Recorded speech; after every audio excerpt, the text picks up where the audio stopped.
Anti-EPAL provision sa pambansang pondo. Pag-aaralan na gawing ganap na batas. Kasama mo sa balita si Radyoman Conde Bata. RMN Live Reports!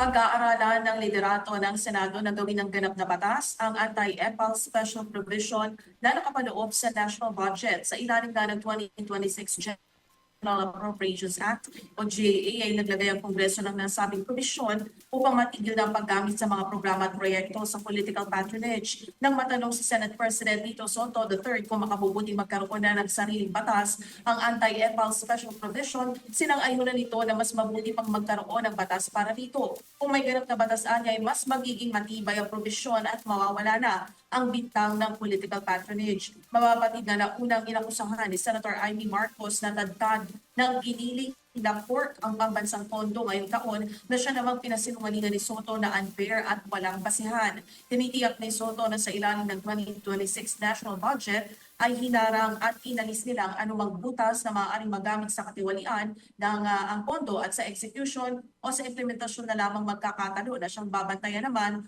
ng Oversight Committee ng Senado. Kasama mo sa DZXL RMN Manila, Radyoman Conde Bata, Tatak, RMN.